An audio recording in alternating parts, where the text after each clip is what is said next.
श्री स्वामी समर्थ सर्वांना नमस्कार मंडळी। आजची रेसिपी आहे आषाढ स्पेशल कापण्या। बघू शकतात आवाज किती छान येतो आहे आणि मस्त खुसखुशीत होतात। चला साहित्य बघूया। इथे घेतलेलं आहे चण्याचं पीठ, घेतलेलं आहे 1 वाटी गव्हाचं पीठ, बडीशोपची पावडर, सुंठा पावडर आणि गूळ। पाणी ठेवायचं आहे आपल्याला। 1 वाटी मी पाणी घेतलेलं आहे आणि गूळ घेतलेला आहे। गूळ छान असा मेल्ट करून घ्यायचा आहे आपल्याला। आता आपला गूळ पण मेल्ट झालेला आहे। हे पाणी थंड करून आपल्याला वापरायचं आहे। गरम अजिबात वापरायचा नाही। छान असं गाळून घ्यायचं आहे। गुळामध्ये काही कचरा वगैरे असेल तो सुद्धा निघून जातो आणि हे पूर्णपणे थंड होऊ द्यायचं आहे आपल्याला। आता आपण पीठ घेऊया कापण्याचं मळायला। इथे मी घेतलेलं आहे 1 वाटी गव्हाचं पीठ, अर्धी वाटी बेसन घेतलेलं आहे। तुम्ही याच्यामध्ये 2 चमचे ज्वारीचं पीठ सुद्धा टाकू शकता। इथे मी बडीशोपची पावडर घेतली, सुंठा पावडर घातलेली आहे। आता आपल्याला तेल गरम करून ठेवायचं आहे आणि थोडंसं चवीप्रमाणे मीठ घालायचं आहे। थोडंसं घालायचं आहे अगदी। आता आपण गरम करून ठेवलेलं तेल घालायचं आहे। छान असं मिक्स करून घ्यायचं आहे। चमच्याने तेल गरम आहे त्यामुळे आपण चमच्याने थोडंसं मिक्स करायचं आहे। नंतर सोसेल तसं आपण हाताने मिक्स करायचं आहे आणि थोडं थोडं पाणी घालून आपण गुळाचं छान असं पीठ मळून घ्यायचं आहे। आता आपण छान असं मिक्स करून पीठ मळायचं आहे आणि अजिबात आपल्याला ठेवायची गरज नाहीये। लगेच आपण पीठ मळल्या सुद्धा आपण कापण्या करू शकतो। एकदम मस्त खुसखुशीत होतात या कापण्या। अजिबात वातट आणि कडक होत नाहीत आणि चवीला सुद्धा खूप छान लागतात। नक्कीच करून बघा मंडळी। आवडली तर रेसिपी आषाढी स्पेशल आहे। आषाढामध्ये तुमच्याकडे कशा पद्धतीमध्ये तळणीचे प्रकार चालू होतात, तुमच्याकडे कशा पद्धतीमध्ये आषाढ साजरा करतात, नक्कीच मला कमेंटमध्ये सांगा। आता आपलं पीठ सुद्धा मळून झालेलं आहे। एकदम कडक ठेवायचं, अजिबात पातळ करायचं नाही, नाहीतर लाटता येणार नाही, चिपकून बसेल।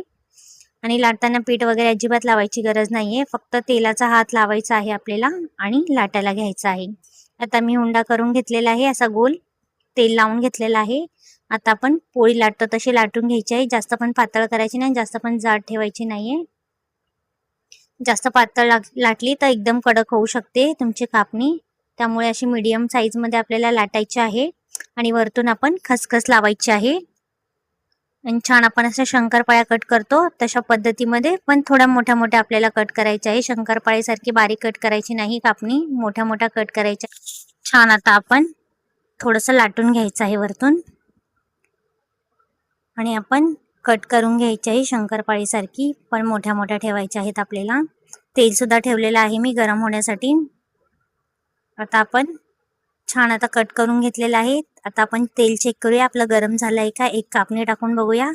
आपलं तेल छान आता गरम झालेलं आहे। आता आपण एक एक करून सर्व कापण्या तळून घ्यायच्या आहेत तेलामध्ये। छान असा सोनेरी रंग येऊपर्यंत मस्त अशा टमटमी फुगतात, अजिबात कडक होत नाही। छान मस्त अगदी खुसखुशीत होतात या कापण्या। छान असा गोल्डन रंग येऊ द्यायचा आहे।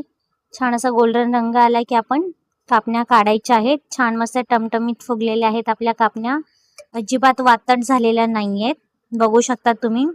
आणि चवीला सुद्धा खूप भारी झालेल्या आहेत। नक्कीच तुम्ही ही रेसिपी एकदा ट्राय करून बघा मंडळी, खूप छान लागतात। आणि कमेंटमध्ये मला नक्की सांगा कशी वाटली तुम्हाला माझी रेसिपी। आता आपण सर्व कापण्या अशाच पद्धतीमध्ये फ्राय करून घ्यायच्या आहेत। बघू शकतात किती छान वाटतायत। रेडी झालेल्या आहेत आपल्या कापण्या। बघा किती छान मस्त आतमध्ये छान अशा लेयर सुटलेल्या आहेत आणि एकदम खुसखुशीत झालेली आहे। बघू शकता छान अशी मस्त खसखस लावलेली आहे आणि छान मस्त चवीला भारी लागते। बाय, जय महाराष्ट्र मंडळी। Thanks for watching.